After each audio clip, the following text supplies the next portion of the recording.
Okay, sorry about the delay, everybody. Just a little minor glitches. My first time doing a live stream, but I am hoping that the presentation will be very informative for today.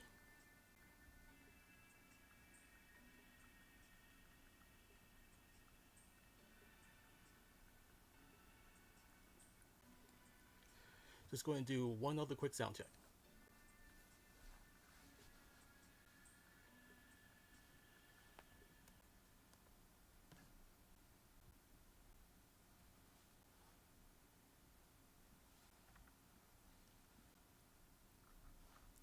Okay, I just got confirmation that people can hear me. So let us get started with our informative panel on how to plan a fan trip to Japan. Now, I know, unfortunately, during the pandemic, it's very hard for all of us, to do any special traveling. But we may as well take this opportunity to start doing some planning. That when it becomes safe to travel, at least we'll be ready. So keep in mind what this will do. It will help you get an idea in creating a foundation, creating your Japan trip itinerary. And it's just a rough base, but as time goes by, you're going to keep fine tuning it. But after all of this, I know there's so much to see out there in Japan, and it can get overwhelming. But after this, at least you'll feel that you're in more control of the planning process, and you start to realize what is going to be more important to you. So essentially, from my experiences, when it comes to planning a trip, there's usually like three main phases. So the first step that we usually go to is primarily the research phase. We want to see what is out there. And usually, there are different ways, I mean, YouTube is definitely one neat way because you can see other people's travel videos on, seeing like what's out there, ways to get around there. There's also your travel and your tourist websites and blogs, and of course, there's also some books that I personally found that can be very helpful in planning your trip. I will reveal that later on. One of the things that's very important when you do your search is trying to find the correct search words. So certain things you could start off like on a larger range, and you make some other discoveries, and you write them down. It's like, oh, here's something I want to take a look at later on. So here are some examples where you can start off on a larger scale, and then you can narrow it down. So first of all, you could start doing a search, do like Tokyo anime shopping as a search.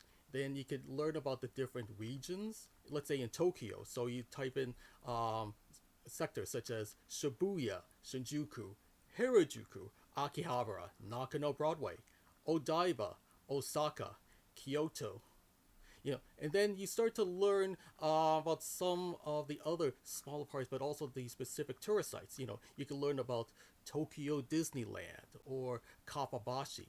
And then you could still keep narrowing things down, even like to specific events or specific stores in a region. So some examples would include the Pikachu outbreak or Sailor Moon in Harajuku.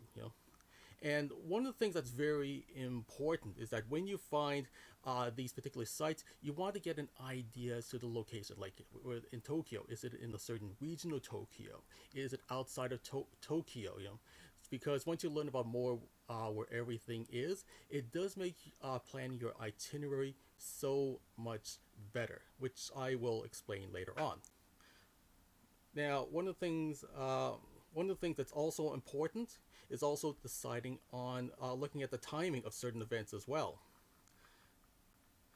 Now, one of the ways you have to look at is knowing, like, you have to know about the hours, where certain stores are open, or are they only there for a certain number of months, or do you have to place a reservation to go to certain places. So the research phase is very important. It's not knowing like what is out there, but also knowing how to get there, and is there anything special you need to know. Also, and maybe one of the things you also want to think about, deciding on the timing of when to start your research. You could do maybe a few minutes per day, Or maybe you could just set off one evening per week and then just keep binging through YouTube and just through going through all different kind of videos. Maybe you want to spend some time with your friends and you take a look at different videos. You know, that's some of the things I used to do. I just spend one quiet evening looking through different things, and I get fascinated with everything that's out there, and then finding out new discoveries that I didn't know that were there, or things I didn't notice the last time because maybe something new came up.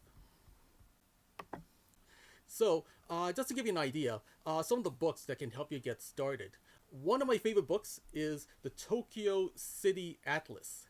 This Now, the neat thing about the City Atlas is, well, first of all, when it comes to Japanese addresses, yeah, you rarely see numbers on the buildings, and and they're not exactly in numerical order. And it also explains, like, when you see Japanese ads, why they have those little maps. The Tokyo City Atlas is very good, for figure out where everything is in the sector of Tokyo.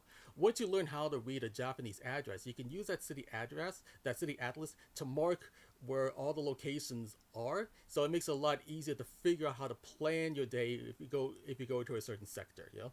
Another neat book is Super Cheap Japan. Give you some guidelines, for those that are on a budget. And then there's some other neat pictorial guides. There is a cool Tokyo guide, Adventures in the City of Kawaii Fashion, Train Sushi, and Godzilla. And a cool Japan guide, Fun in the Land of Manga, Lucky Cats, and Ramen. And then there's also the Tokyo Geese Guide, which give you really good sector highlights. Now, there's also one other book I didn't put in here yet because it just came out recently, but I picked up recently, but it's very handy. It's another neat pictorial guide. It's called A Manga Lover's Tokyo Travel Guide. Now, the neat thing is, to get all of this, you can find some of these books at your local Indigo, or you can also get this at Amazon. And these are all my personal recommendations. Now, one of the things I mentioned was it's all about the timing. So you also have to think about the days of the week, because, like, for example, certain things may happen on the day of the week. Like, for example, in Akihabara, there's a lot of pedestrian traffic instead of vehicle traffic that occurs, like, on a Sunday. Or maybe it's off the season. Maybe people want to go somewhere in the spring if they want to see the cherry blossoms. Or maybe people want to try to go to Comic-Con, but they only realize it only comes on a regular basis only twice a year.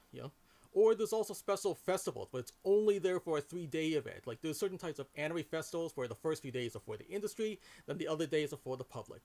Or it could be a regional event, such as the Pikachu outbreak that usually occurs around the later half of August. Or maybe there's that one time of the year, such as New Year's Day, where people line up to get the Fukupakuro bags.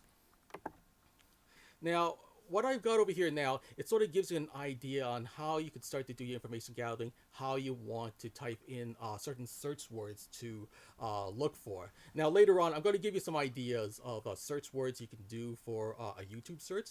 But as you can see, I grouped it in a certain way. So first sections, like, I grouped it off by certain sectors of Tokyo. So you can do Ikebukuro, Akihabara, Odaiba, Shibuya, Shinjuku, Kappabashi, Nakano Broadway, Harajuku, Or if you want to go outside of Tokyo, you can also try to do research maybe in Kyoto or Osaka. And then you also look at certain types of sites. You look at maybe chains like a Hobby Off, Hard Off, or Book Off. Or you can look up Tokyo Disneyland. Or you look up Tokyo Travel Tips. Type in Pokemon Center to see the various Pokemon centers in different regions. Or you can look up certain foods like tonkatsu for those of you who like breaded pork. Or maybe you want to type One Piece Japan, and maybe you can see where the One Piece stores are in Japan. And as you can see, you go from a larger area into something more specific. So you start to type in other more specific sites like the Cat Cafe, Hello Kitty Tokyo, Trick Art Museum, Sailor Moon Universal, Mandarake Akihabara, Super Potato. As you can see, it gets more and more specific, but as you start to see more things from videos, you start to get more ideas. You're saying, oh, I didn't know about that. This wasn't in the other video. That may be something I want to take a look at. As you keep going along, always keep writing down new keywords from new inspirations. Now, at this point in time, once you figure out what is out there, you figure out, oh, okay, it's like, okay, this is probably what I want to see. I want to see this. I want to see that. I want to see that. oh, but like, okay, how do I assemble everything? It's like, oh, it's so overwhelming. Well, this is where the next stage comes in after the research phase. After figuring out what you have, after you have an idea what you want to see, doesn't necessarily mean you're going to see everything. This is the planning and prioritizing stage, you know? And as I mentioned before, when you want to try to figure out where to locate it, that's important because sometimes one of the ways that you can start to plan your itinerary, especially if you're starting off in Tokyo, is maybe start doing it in, start organizing maybe by subway station sectors. Now, luckily, there's a lot of different visual maps of the Tokyo subway stations, so you can use that as a starting guideline. Of course, even deciding what you want to see, the other research you still have to think about later on, you have to think about the cost of your airfare, hotel or Airbnb, any other merchandising costs that you want to buy, Now, if you're a single person, I mean, you've got more flexibility. I mean, there's the options. You've got the hotels, you've got the Airbnb, you've got the cyber cafes, you've got the capsule hotels, you've got the hostels. But, but also, one thing you also have to think about, like, if you're not going by yourself, you know, if you're going with some other people, then this also changes things because, like, one of the big debates people always wonder, like, should I go for a hotel or for an Airbnb?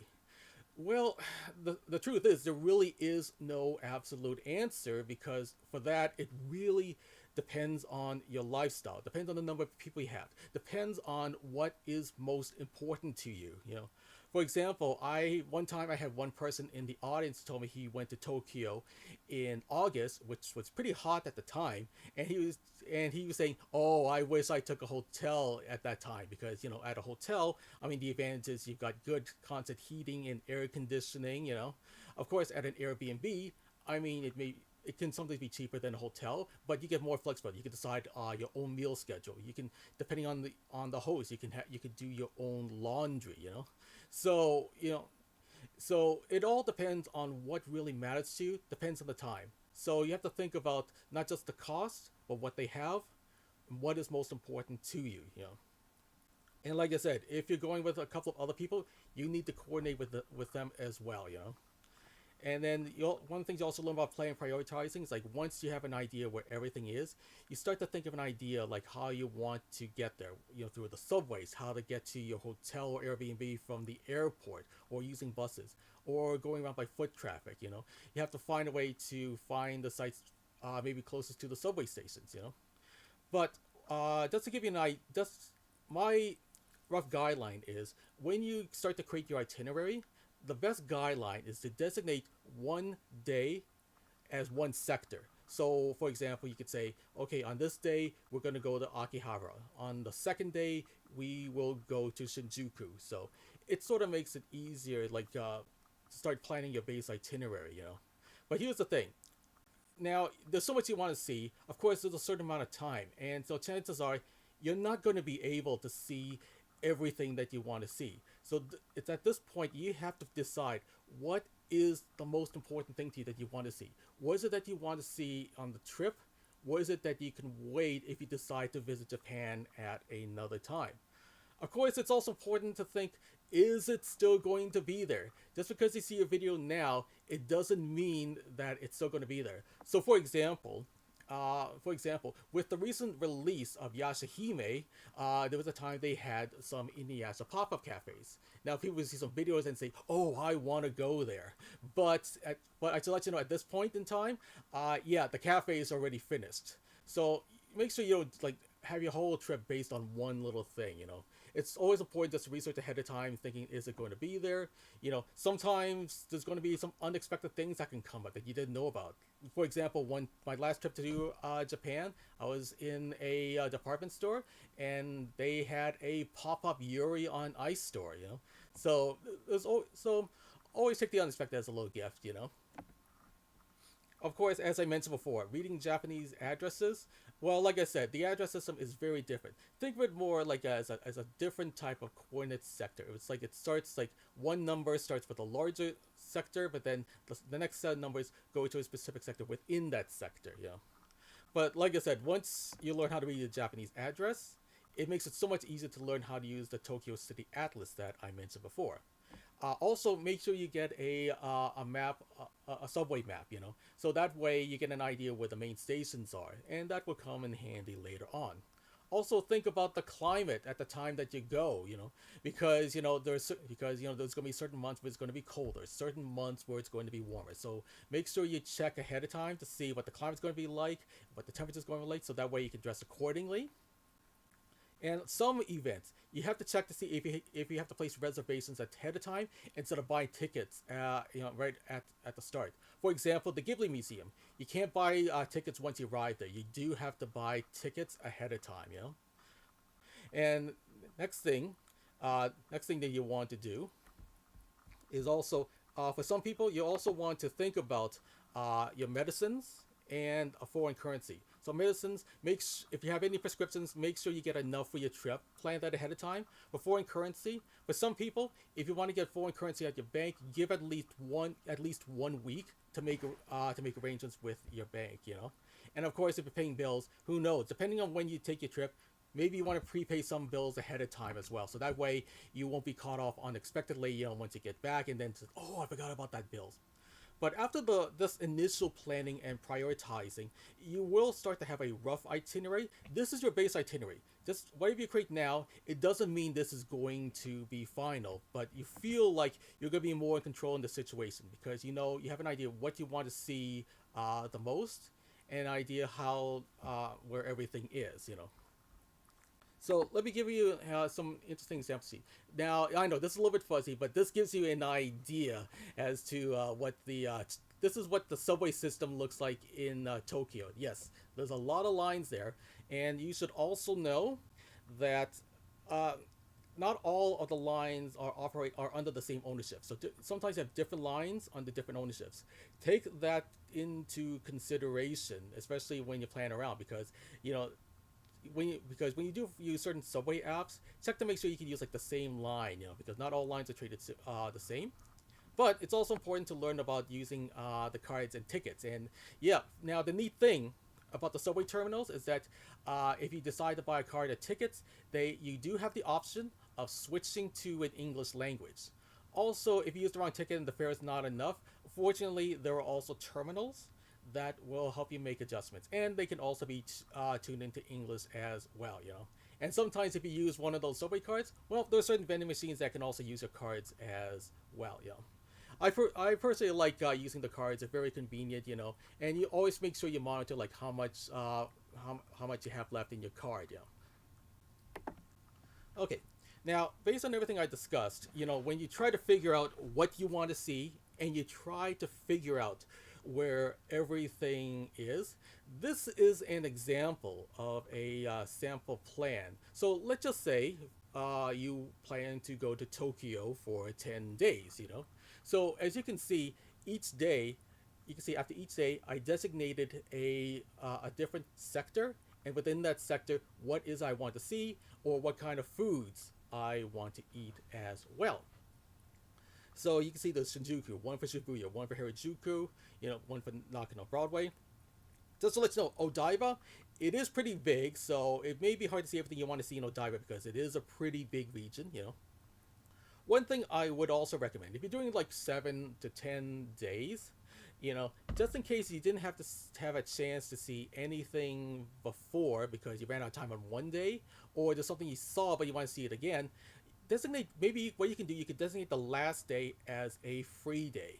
Use that to visit places that you want to see again, or places that you didn't see the first time. I always find it neat when you have a free day, because it's like that way you can go, oh yeah, there's something I want to get in this region. So, oh, you know what, when we were here there's something else I saw there. It wasn't on my itinerary, but let's try to see that. So, at least you'll feel satisfied overall. But as you can see, with this kind of plan, you do feel like you're in more control. But as time goes by, you get more information, and you can still keep fine-tuning it in a way. But at least at this point in time, you won't feel overwhelmed. Now, even though if you do have a plan, and if you don't, and you do think ahead about like certain costs, like airline costs, hotel or Airbnb costs, cost for buying souvenirs, or other fan merchandise, there are still a lot of other little things you have to look out for. So, one of the things I also do is like I have one important guidelines is to visualize. And what I mean by visualize, you have to envision the process of certain things. Like that way, you can visualize if there's certain problems that can come along. So people. So let me give you an example. Let's just say you've got your itinerary, and then now you have to think about, okay, my plane is going to come to Narita Airport. I have an idea where my hotel is going to be, and let's say it's in Shinjuku. Now you have to think, okay, so how are you going to get from the airport to Shinjuku? So these are things you have to visualize. Think about, okay, I got to figure out how to get from the airport to the Shinjuku. This is where I got to do some additional research, seeing what kind of options are available. So when you try to visualize the process, it makes it easier just to think about any possible contingency you have to look out for and plan for that. Now, one of the best friends for traveling is either a SIM card or a Wi-Fi. Now, one of the things that's usually recommended is you can either get a SIM card or Wi-Fi at the airport. Depending on the Airbnb host, they may have a pocket Wi-Fi. If you when you get a pocket Wi-Fi, batteries are quite useful, but make sure you have a battery pack to that because, throughout my experience, when especially comes to a pocket Wi-Fi, throughout half of the day you'll need a battery pack to charge it because you're going to use that to navigate. You're going to need that to navigate around.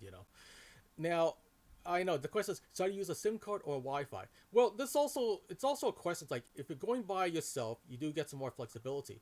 But if you're going with another person or two other people, maybe this is where the pocket Wi-Fi would come in, so that way everybody can share. So again, it's like I said, every solution it's not the same for everybody. It depends on their situation.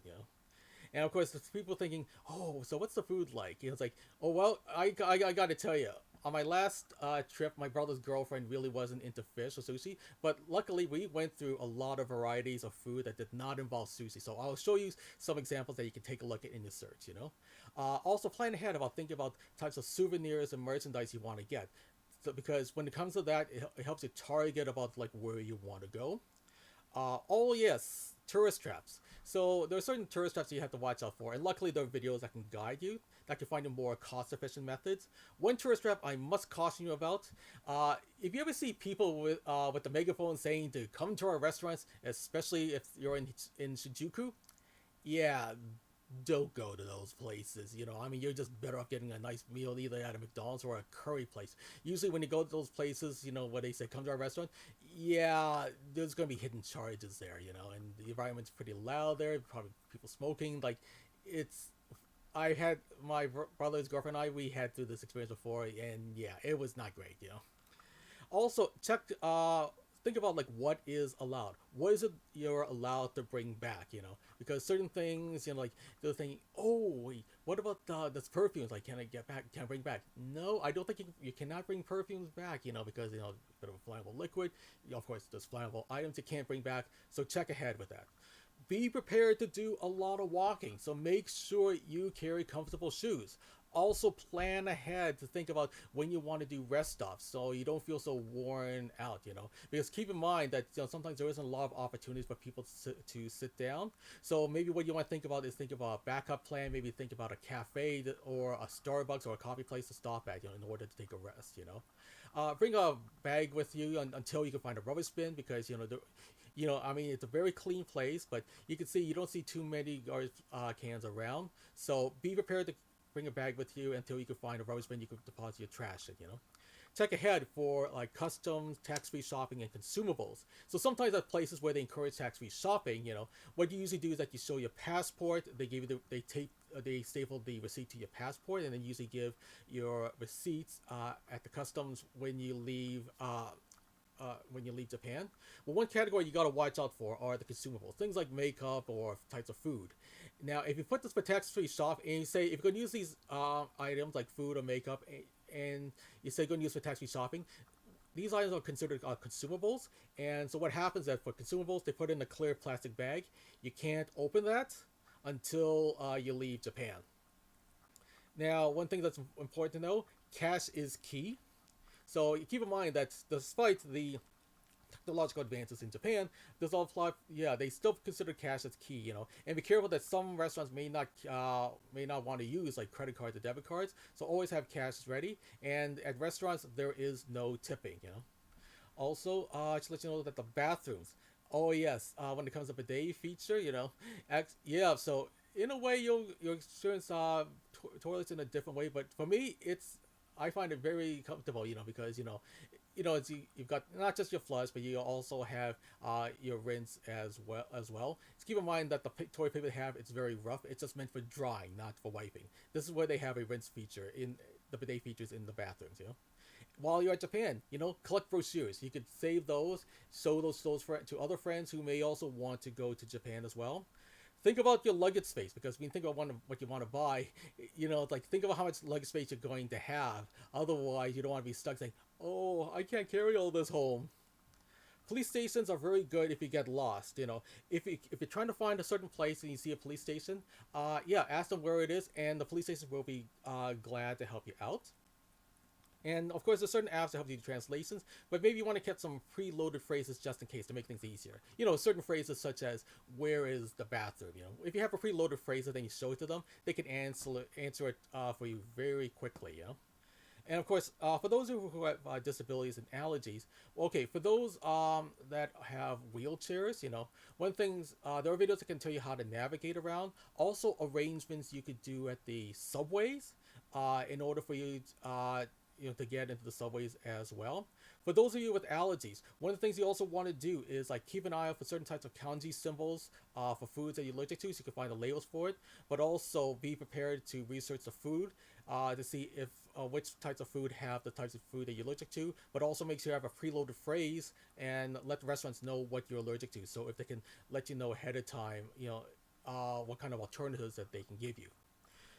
Just because keep an eye on subway hours, like when they close, because late night taxis can be expensive. So timing is throughout the day is also is something you have to consider. And one of the neat things about Japan, it's like you usually don't see knockoffs because they usually frown on knockoffs. Even at the flea markets, they frown on knockoffs. So you can get a lot of neat, legitimate merchandise there. And also, if you think about Blu-rays or DVDs, check the compatibility. I'm not sure myself, but it seems, I think the Blu-rays might be compatible here, but you may want to check ahead of time. But also keep an eye to see what kind of features it has. Now, best thing to do when navigating around, maybe the best thing to do is to use the subway outside of the rush hours because it can get pretty crowded. Now, of course, yeah, there's still other little things to look out for. So for areas such as Akihabara, of course, it's a big area. And let's just say you're after particular merchandise. Well, you don't want to waste your time going to buildings that doesn't have the merchandise you have. So, do your research ahead and see which types of stores is more likely to have the type of item that you're looking for. That will save some time for you when you walk around Akihabara or any other area. Shinjuku Station, it is a big station. There are multiple areas, different layers out there that can go to different points. So make sure you learn about how to read the maps in the Shinjuku Station carefully. As I mentioned before about visualization, think about there are videos that can tell you how to get to certain places from the airport. Also look for landmarks that can make it easier to navigate around to help you find the places you're looking for. For those of you with a Nintendo Switch, well, one of the neat things is that if you can buy a Japanese cartridge, and they can work on a North American Switch. Depending on the game, if an English language is pre-programmed into it, it will translate it into English for you on your Switch. It depends on the game though. So sometimes you have to research ahead to see if this game already has an English language pre-programmed into it. Research the time about the average weather and temperature. So, for example, if you want to avoid like the crowds, for me, I usually go like on the later half of February, early end of March, and usually the temperature there is usually average like 5 to 10 degrees Celsius. Convenience stores, oh yes, they're very different from the convenience stores we have here. There's different videos out there that explain what they have, the types of services you can do there. The neat thing is, you'll notice that the product mix in every convenience store you go to is a little bit different because when you make a purchase, they record primary demographics and they fine-tune the merchandise based on the area. And of course, for those of you who play Pokemon Go, Well, this could be a good opportunity for you to get those special region-specific Pokemon. I mean, last time I went on the trip, I was able to get a Corsola. Now, and of course, now one thing you should know: if you're in an urban area, you're more likely to find people who can speak English there. But if you're in a rural area, that can be a lot more difficult to find an English language or people who can speak English. So keep that in mind. Vending machines, they are everywhere, and it's always handy if you want a cold drink or a hot drink. Also, it's also important you want to find the right app for you that you can use to plan your route, like either from your hotel, Airbnb, and to the and then where to get to certain areas from the closest subway station, that's closest to you. Check ahead on certain areas if you have to do if you can do buy tickets on the spot, or you've got to reserve ahead of time. And if you're looking for a specific item, in order to speed things up, carry a picture of the item with you. You'll be surprised how fast the staff can respond if they can tell you if they have it or not. If you're going as a group, make sure you all pick a meeting spot. If you're all going to different areas in that one area, and then where to meet at a certain time. So for example, if you're in Shibuya, thinking, oh, let's all meet at the Hachi statue. Also, and if you're buying things, think about what is it you can't get at home. I mean, usually from my experience from going to anime conventions, I'm already familiar with what they usually sell. So if I'm going to get something in Japan, I gotta make sure it's something that that I readily cannot get at home or at a local anime convention. And make sure you don't necessarily buy at the first store you see. You never know if another store is going to have a different item but at a lower price. But again, it depends on the item. I know it's a bit of a gamble, but you never know. Now, if you're trying to buy souvenirs for your friends, I think one neat tip I can give you, if you want to get souvenirs for your friends, if you're on a limited budget, I recommend gashapons, because, gashapons, you usually have they usually cost 100, 200, 300, let's say 200 to 300 yen on average. So, you can find something neat and, you can get a whole bunch of gashapons and they can make really souvenirs for your friends. And of course, if you're not interested in a large area like Tokyo, then maybe you want to go to a smaller area like Osaka or Kyoto as well, which they also have their own types of different sites as well, which are also worth seeing as well. Now, so as I mentioned before, Japan, it's not just about the sushi. There's just so much types of foods out there. You got your yakitori skewers, yakisoba noodles, udon noodles, your tonkatsu, your ramen noodles. You have omurice. You have cafes, restaurants where you can do your own deep frying. You got beautiful sashimi plates, You got the nice dessert cafes, fancy dumplings, really thick pancakes, different curry chains, or moss burger. Especially if you want to try, the rice buns instead of the standard buns. Or maybe you want to try a different food at a Japanese McDonald's, something you don't have at home. You've got your gyoza. You've got the crepes. You've got the neat pages you've never seen before. Or maybe there's a theme cafe that you want to visit. Of course, keep in mind that you're mostly paying for more for the ambiance rather than the food. There's also the Shibuya honey toast, okonomiyaki. You can grow your own wagyu beef, or try out the takoyaki, or their take on Italian food. Or the different donburi bowls, or mochi, or Totoro cream puffs. As you can see, there's so much different kinds of food like that. There's so many different taste experiences. One of the neat things about the food are the portion sizes. Because they frown on food waste, you don't get like an overwhelming plate. When you finish your food, you feel like you could eat something later on, but yet you still feel satisfied after your meal. Now, I want to do this special page for those who are the Sailor Moon fans. So the question is, if you're a Sailor Moon fan, what's in it for them? Well, okay, now unfortunately, because of the current situation, there was a Sailor Moon theater themed cafe there. Unfortunately, it had to be shut down for the time. But there are other neat Sailor Moon items. Like, you can find different types of Sailor Moon snack foods or makeup, which you can find at a pharmacy. Or you could also find different types of Sailor Moon merchandise at Akihabara. Or you can go to Hobby Off in order to find pre-owned but still in good condition merchandise. Maybe you want to think about the department stores. If you want to get special types of Sailor Moon purses, or wallets, or Kitty Land to find other Sailor Moon merchandise. There's a Sailor Moon store in the Harajuku store. Or you go to Monterake to find other types of Sailor Moon merchandise. Same thing at Nakano Broadway. Or you can go to Tokyo Character Street. And sometimes at the Universal Studios, they would have a Sailor Moon exhibit there as well. So for the Sailor Moon fans, I mean, there's still a lot of opportunities over there. Now, the interesting thing that there are certain chain stores that you want to look at that goes across Japan. So whether you're in Tokyo, Osaka, or Kyoto, there are certain things that are always going to be common there. For example, you have your convenience stores, like the 7-Elevens and the Family Marts. You've got the you have the anime stores.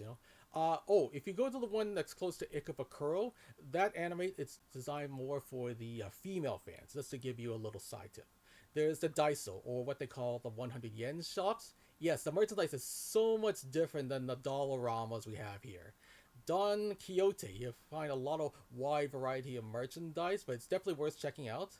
Monterake, you can see like the glass shelves like full of retro merchandise. So it's not just the current merchandise, you can see a lot of retro merchandise. You'll definitely spend a lot of time in there. Or you want to go to the department stores, you go to the lower floors for the food markets. Then you look at Book Off, Hobby Off, Hard Off. So Book Off is a place for pre-owned manga. Hobby Off for pre-owned anime merchandise. Hard Off for pre-owned video game and video game systems. Or you want to look at the arcades like Sego and Taito stations. You want to look at a chain store called Tokyo Hands. Or see where the various vending machines are. Depending how things went with half of the results of the lawsuit, you still might see people go-karting, but there was a lawsuit that went behind Mario Kart. So whether that still goes on, it's still hard to say. Then there's another chain store called Village Vanguard. Or you want to take a look at Tower Records, either for certain types of music CDs or your Blu-rays and DVDs. Now, there's still so much to explore out there. So let me give you some ideas on what you want to help you get an idea of what you want to search for as well. Specific sites, it's just the tip of the iceberg.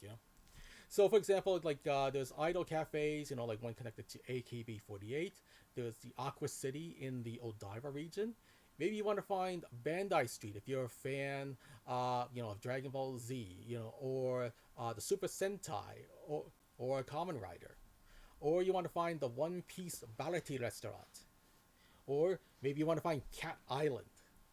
There's also the Dex Mall in Odaiba. Or you can find the Deer Run, that's in the Nara region. Or Daiba City, that's in Odaiba. Now, yes, there's still more out there. So we've got different anime themed cafes. Like, there's a type of Final Fantasy cafe, and so from time to time you'll see other types of cafes, usually designed to celebrate certain types of anniversaries. But in most cases, a lot of these anime themed cafes, most of them are usually out for a limited time. So if you're on the year that you plan to go to Japan, check to see if there's an anniversary for an anime coming up, and who knows, they may have a certain type of a limited time pop-up cafe. In Odaiba, you may want to take a look at the Fuji TV building. You might have seen the Fuji TV building in the first season of Digimon. Of course, there's the Ghibli Museum. Yes, you need to set up buying tickets ahead of time. The famous Hachi statue in Shibuya.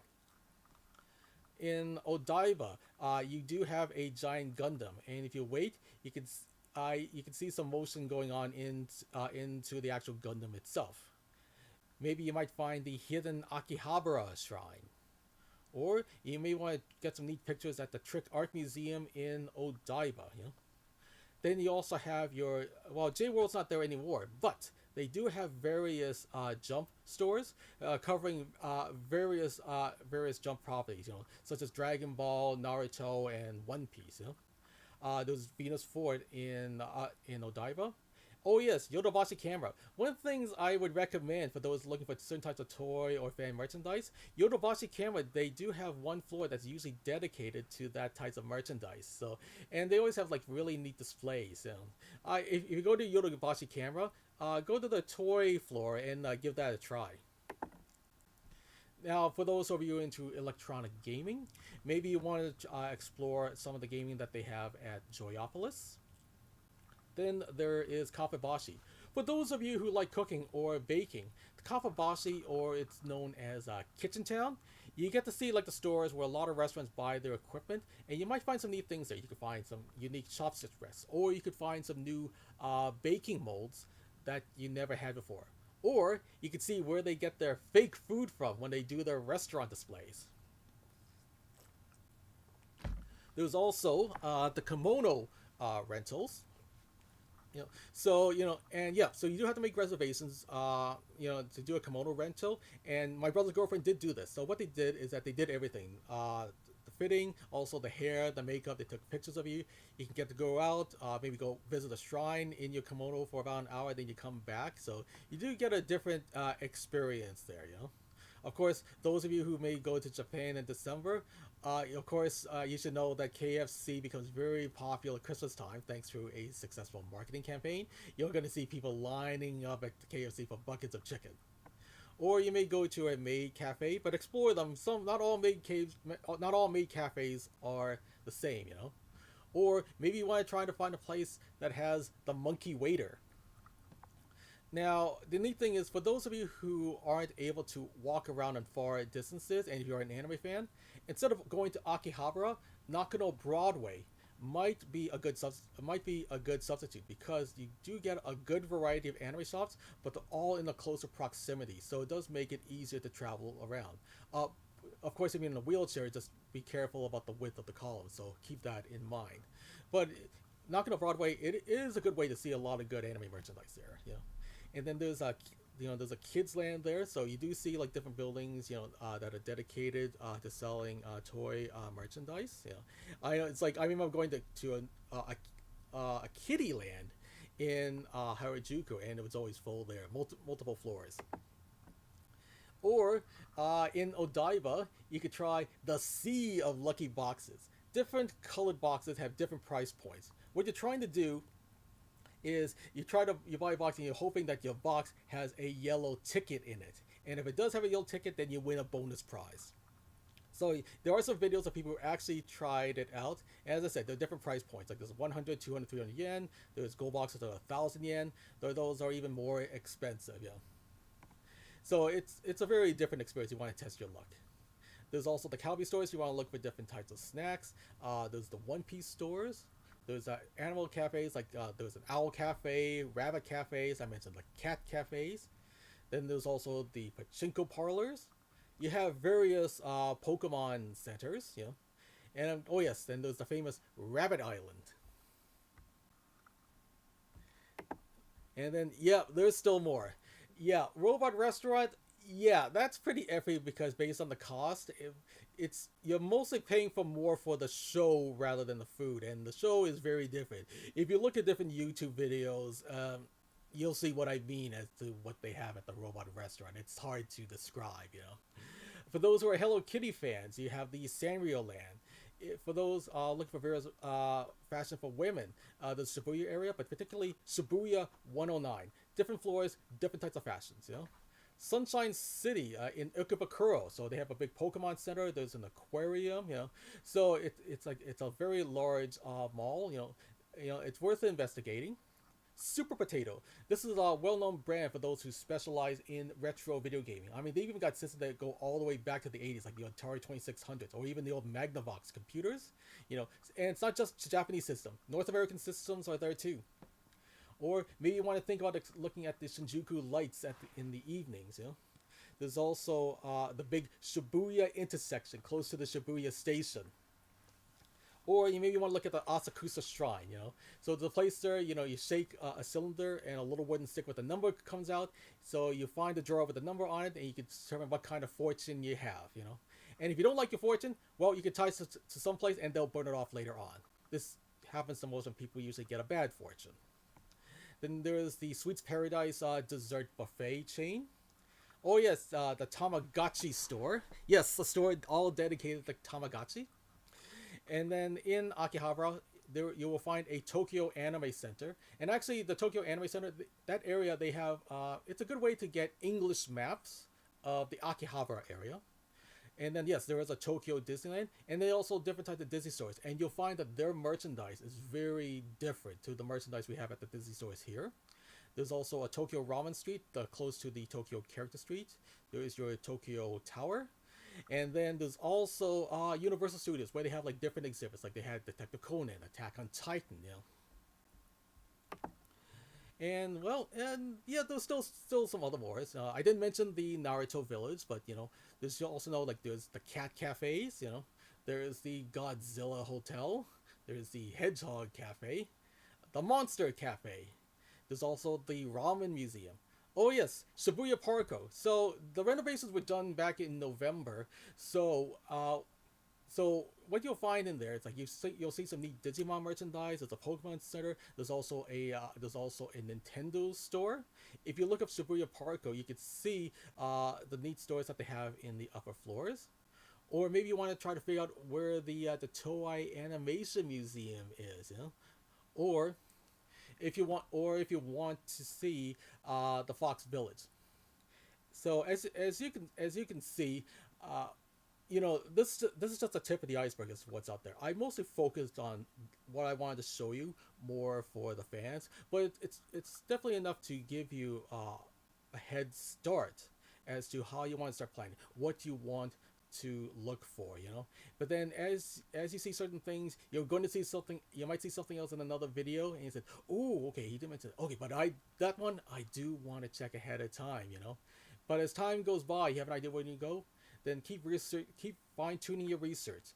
Keep thinking about how to get there. Think about the cost, so you know how much you want to save for the trip. You know, also think about the times of the year. Does that affect the cost? You know, it's like, or when is a good time? You know, the question is like, oh, maybe we should wait until the pandemic's finished, and also wait until the Tokyo Olympics are finished as well. You know, but at least you'll feel like you're at least, like I said, as I mentioned before, the purpose of all of this is to help you learn, give you some idea of what's out there. You also want to learn how to gain control of the situation so you don't feel overwhelmed. And the more you plan, the more comfortable you're going to be when you actually go on your trip. So, so in order to, so I hope that everybody gains some interesting insight or some new information, or some neat guidelines on planning the trip. So I would like to end this presentation with a giraffe kissing a monkey. This is one of the examples that you can do at the Tokyo Art Museum. I thank you for taking the time to listen to this. I know it's very quick because there's so much information out there. We will try to make arrangements to see if we can give out the presentation so people can take pictures of the presentation slides. But I hope everybody learned a little something. Everybody learns something, and just gives them some incentive to start planning. I think at this point in time, it's good that it gives us something to do during these pandemic months. But thank you for taking the time.